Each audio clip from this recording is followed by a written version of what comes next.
الحمد لله رب العالمين، والصلاة والسلام على أشرف الأنبياء والمرسلين سيدنا ونبينا ومولانا محمد وعلى آله وصحبه أجمعين وعلى من تبعهم بإحسان ودعا بدعوتهم إلى يوم الدين. أما بعد، فأعوذ بالله من الشيطان الرجيم. بسم الله الرحمن الرحيم.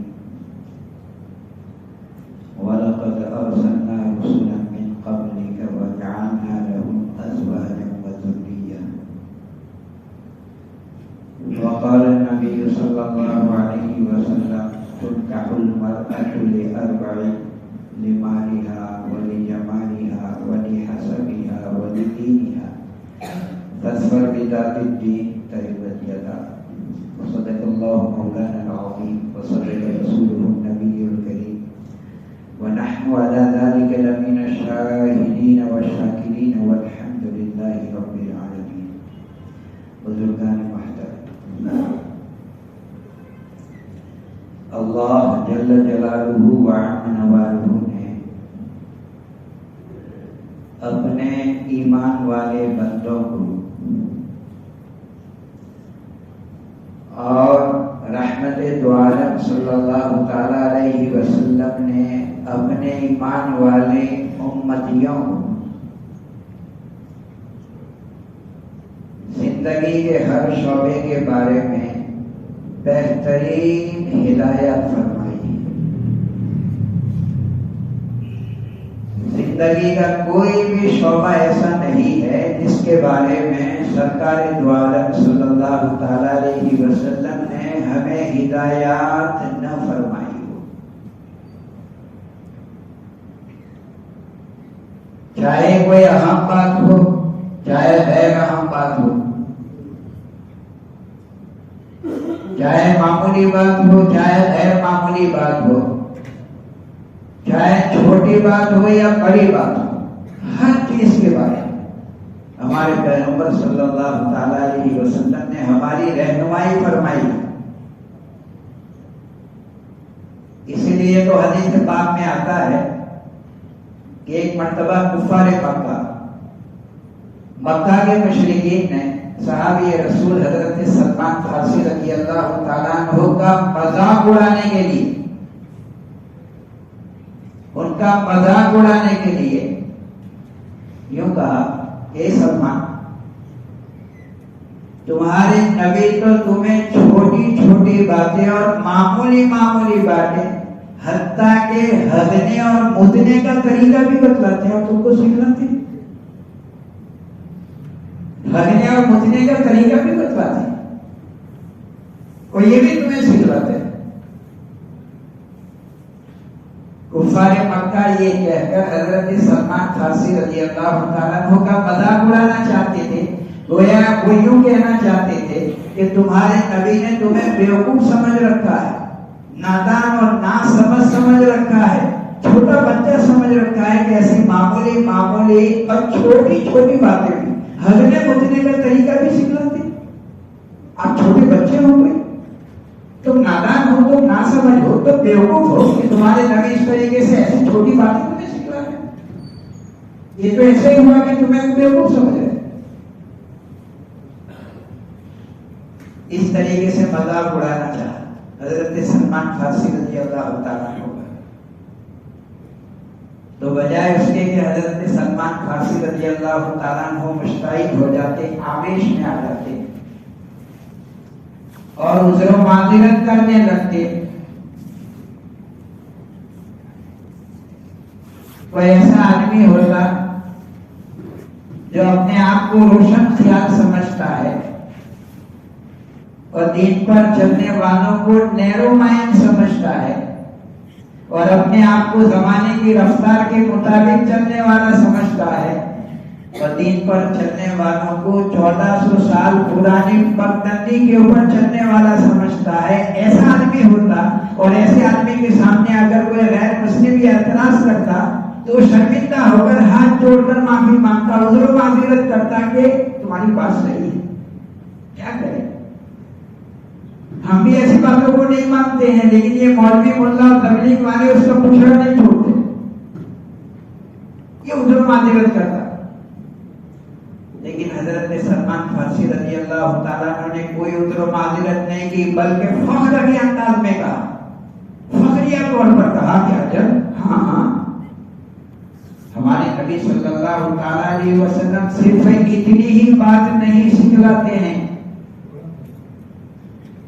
صرف ہگنے اور متنے کا طریقہ ہی نہیں بتلایا, بلکہ آگے چل کر میں تو یہ کہتا ہوں کہ ہمارے نبی صلی اللہ تعالیٰ علیہ وسلم نے یہ بھی ہمیں سکھلایا کہ پیشاب اور پائخانہ کے وقت اپنا منہ یا اپنے پیٹھ قبلے کی طرف مت کرنا. پیشاب پخانہ کے وقت اپنا منہ اور اپنے پیٹھ بھی قبلے کی طرف مت کرنا. چھوٹی شرمگاہ بھی اور بڑی شرمگاہ بھی قبلے کی طرف نہیں ہونی چاہیے. قبلے کا ایسا احترام کرو, اور تم تو اپنے آپ کو قبلے کا احترام کرنے والا اور اس کا دعویٰ کرنے والے ہو, کعبۃ اللہ کا خالق سمجھتے ہو, لیکن تم تو کعبۃ اللہ کے سامنے ننگے طواف کرتے ہو اور ننگے ہو کر اس کے سامنے پیشاب بہانا کرتے ہو. اور ہمارے نبی صلی اللہ تعالیٰ علیہ وسلم تو اللہ کے گھر کی کتنا احترام بتا رہے ہیں کہ پیشاب بہانا کی وقت ہماری چھوٹی اور بڑی شرمگاہ کعبۃ اللہ کی طرف نہیں ہونی چاہیے. اور اتنا ہی نہیں, ہمارے نبی صلی اللہ تعالیٰ علیہ وسلم نے تو ہم کو یہ بھی سکھلایا کہ پیشاب اور پائخانہ سے فارغ ہونے کے بعد استنجا کا وقت آئے تو داہنے ہاتھ سے استنجا مت کرنا, بائیں ہاتھ سے استنجا کرنا. کیا تمہارے پاس کوئی ایسی تعلیم ہے؟ تمہارے پاس کیا دنیا کے کسی مذہب کے پاس یہ تعلیم نہیں ہے جو شریعت کی تعلیم ہے کہ اچھے کام کے واسطے اس نے داہنے ہاتھ کو متعین کر دیا ہے کہ جو شرافت و زینت کا کام اس کو داہنے ہاتھ سے کرو, اور جو کام شرافت و زینت کا نہیں اس کو بائیں ہاتھ سے کرو. شریعت کے علاوہ دنیا کے کسی بھی مذہب میں یہ تعلیم نہیں پڑھتے. شریعت نے بتایا کہ اچھے کام کے واسطے داہنا ہاتھ ہے اور اس کے علاوہ دوسرے کام کے واسطے بائیں ہاتھ ہے. کیا تمہارے پاس یہ تعلیم ہے؟ ہمارے پیغمبر صلی اللہ تعالیٰ علیہ وسلم نے تو ہم کو یہ بھی تعلیم دی کہ کون سے کام کے واسطے کون سے ہاتھ کو استعمال کرو, کون سے کام کے واسطے کون سے ہاتھ کو استعمال کرو. کوئی تعلیم تمہارے پاس نہیں. ہمارے پیغمبر صلی اللہ تعالیٰ علیہ وسلم نے ہم کو یہ بھی بتلایا کہ پیشاب اور پائخانہ سے فارغ ہونے کے بعد استنجا کرنے کی باری آوے اور استنجا کرنے کے لیے تمہارے پاس پانی نہیں ہے تو ڈھیلے سے استنجا کرو. استنجا کیے بغیر مت اٹھ جاؤ, ڈھیلے سے استنجا کرو اور 3 ڈھیلے استعمال کرو تاکہ اچھی طریقے سے وہ جگہ صاف ہو جائے, کوئی گندگی باقی نہ رہے. کیا تمہارے پاس ایسی کوئی تعلیم ہے جو پیشاب اور پائخانہ کرنے کے بعد پاجامہ پہن کے اٹھ جاتے ہو تاکہ وہ صفائی کا کوئی اہتمام ہی نہیں تمہارے پاس؟ گویا حضرت سلمان فارسی رضی اللہ تعالیٰ کو یہ جواب دے کر انہوں نے جو اللہ کے رسول صلی اللہ تعالیٰ علیہ وسلم کی تعلیم کا مذاق اڑانا چاہا, یہ جواب دے کر حضرت سلمان فارسی رضی اللہ تعالیٰ کو کہنا چاہ رہے تھے کہ اللہ کے رسول صلی اللہ تعالیٰ علیہ وسلم کی جس صفت کو تم قابل مذموم سمجھتے ہو, مذاق اڑانے کے سمجھتے ہو, مذاق اڑانے کے قابل سمجھتے ہو, ہم تو اللہ کے رسول صلی اللہ تعالیٰ علیہ وسلم کی صفت کو جو ہے ممدوح صفت سمجھتے ہیں, تعریف کے لائق صفت سمجھتے ہیں, فخر اور گرو کرنے کے لائق صفت سمجھتے ہیں. حضرت سلمان فارسی رضی اللہ تعالیٰ کی زبان سے یہ جواب سنا تو اتنا سا منہ لے کر چلے گئے. حضرت سلمان فارسی رضی اللہ تعالیٰ کو مذاق کا نشانہ بنانا چاہتے تھے, دوسروں کے سامنے وہ خود مذاق کا نشانہ بن گئے. تو کہنے کا مطلب یہی ہے کہ ہمارے پیغمبر صلی اللہ تعالیٰ علیہ وسلم نے زندگی کے ہر شعبے کے بارے میں ہمیں جو ہے باتیں ہدایت بیان فرمائی ہے, چاہے وہ عقائد کا شعبہ ہو, چاہے وہ عبادات کا شعبہ ہو, چاہے وہ معاملات کا شعبہ ہو, چاہے وہ معاشرت کا شعبہ ہو, چاہے وہ اخلاق کا شعبہ ہو, کوئی بھی شعبہ ہو. خوشی کا وقت ہو یا غمی کا وقت ہو,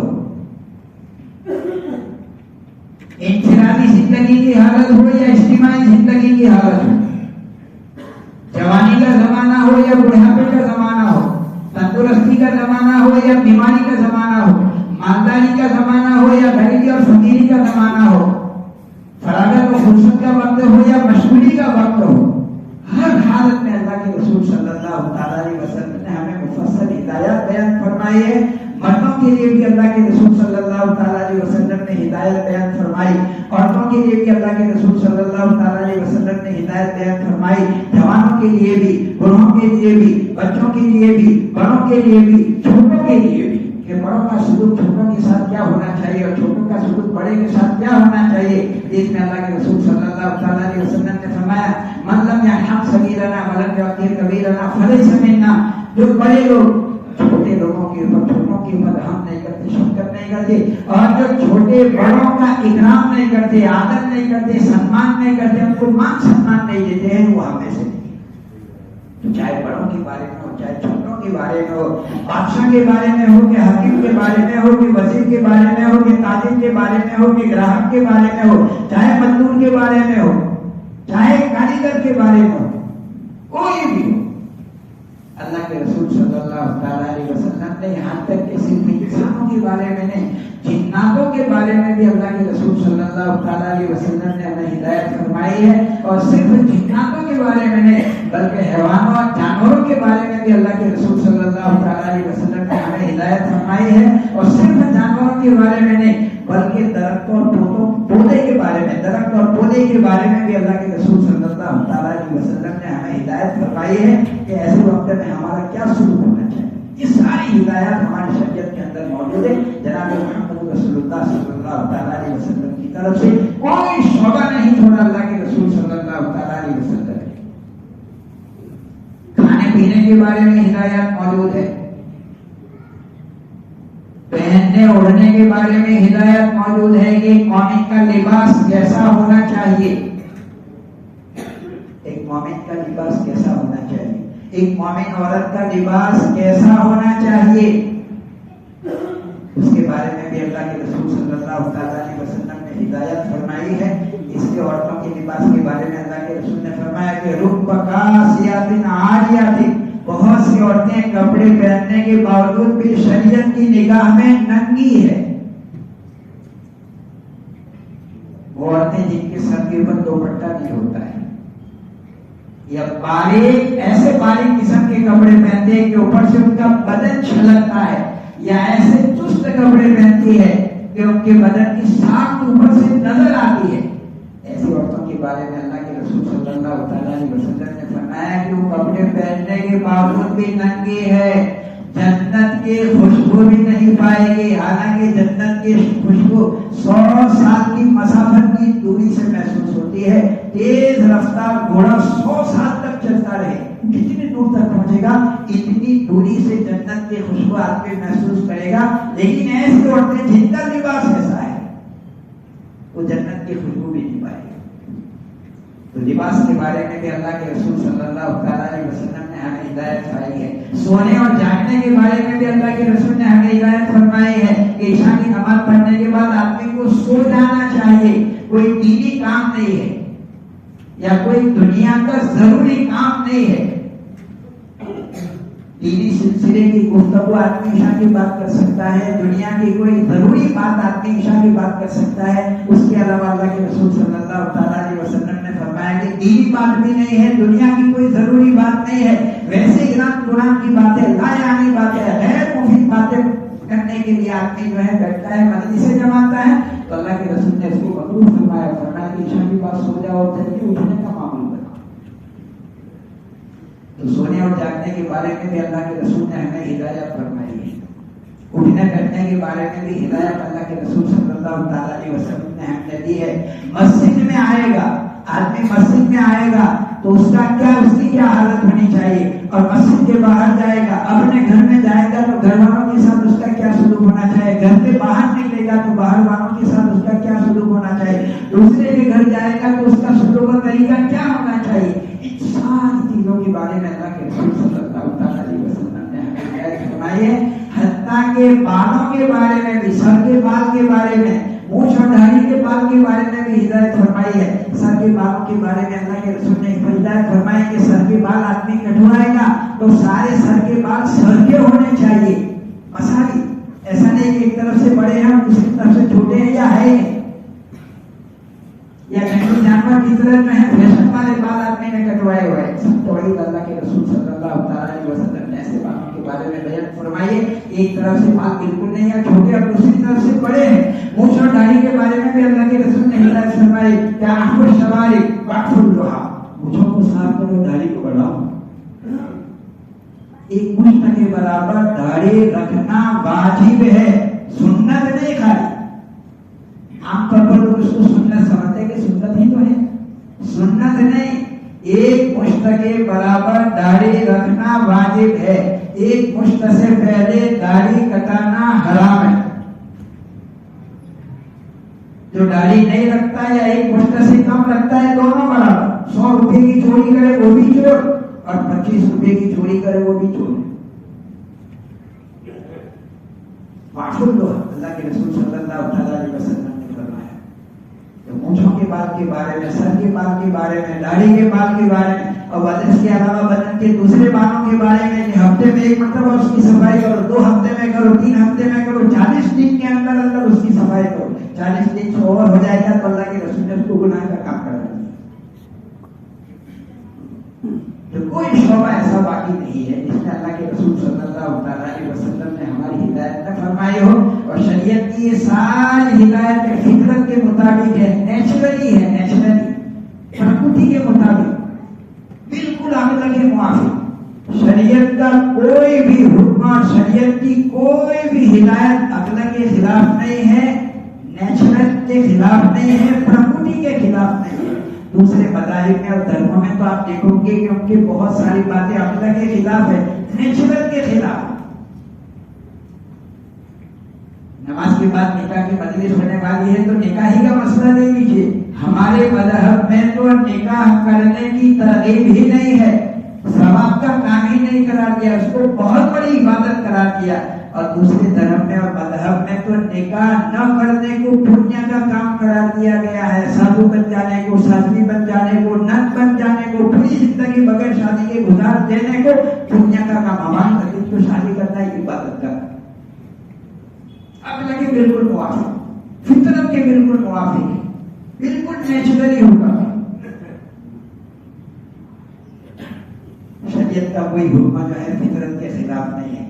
بہت شاندار ہدایتیں ہیں جو اللہ کے رسول صلی اللہ تعالیٰ علیہ وسلم نے ہم کو عطا فرمائی ہے. ایسی جو ہے عمدہ کلچر اسلام نے اور اللہ کے رسول نے ایسا عمدہ کلچر ہمیں عطا فرمایا ہے. لیکن ہماری بدنصیبی کہ ہم اسلام کے کلچر کو چھوڑ کر یہود و نصارہ کے کلچر کی طرف پاگل ہو رہے ہیں. اسلام کے کلچر کو اتنا بہترین کلچر اللہ کے رسول نے دیا، اس کو چھوڑ کر یہود و نصارہ کا جو کلچر ہے اس کی طرف دوڑ رہے ہیں، اس کے پیچھے پاگل ہیں. علامہ اقبال فرماتے ہیں کہ آنکھیں تماشا گاہ عالم تو گجا بہرے تماشا میرن. تو اتنا خوبصورت ہے، تیرا چہرہ تو اتنا حسین ہے کہ ساری دنیا تیرے چہرے کی خوبصورتی کو دیکھنے کے لیے تیرے پاس آتی تھی اور تو دوسروں کے حسن کے پیچھے پاگل ہو رہا ہے. اتنا بہترین کلچر تمہیں شریعت نے پیغمبر رسول صلی اللہ تعالیٰ علیہ وسلم نے دیا ہے اور تو یہود و نصارہ کے کلچر کے پیچھے پاگل ہے. آنکھ تماشا گاہ عالم تو گجا بہرے تماشا میرن. تو معاشرت کے بارے میں، معاملات کے بارے میں بھی اللہ کے رسول صلی اللہ تعالیٰ علیہ وسلم نے ہدایت فرمائی. معاملات اور معاشرت میں سے ایک چیز ہے نکاح. آج نکاح کی مجلس ہے، ہمارے ادریس بھائی اوساد کی اسواد کی صاحب داری کا نکاح ہے. اس کی مناسبت سے یہ بات بھی میں آپ کے سامنے عرض کروں کہ اللہ کے رسول صلی اللہ تعالیٰ علیہ وسلم نے نکاح کے سلسلے میں بھی بہت ساری ہدایت فرمائی. نکاح کے سلسلے میں اللہ کے رسول صلی اللہ تعالیٰ علیہ وسلم نے بہت ساری احادیث بیان فرمائی ہے.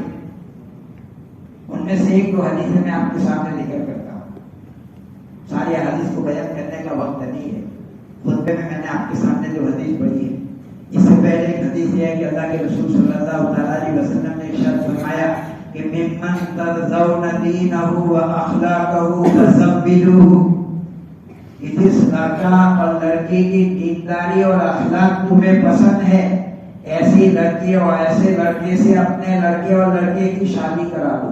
اللہ کے رسول فرماتے ہیں ممن ترضون دینہ و اخلاقہ، کوئی لڑکی ہے اس کی دینداری اور اخلاق تمہیں پسند ہے، کوئی لڑکا ہے اس کی دینداری اور اخلاق تمہیں پسند ہے، تو اپنے لڑکے اور لڑکی کی شادی اس سے کرا دو۔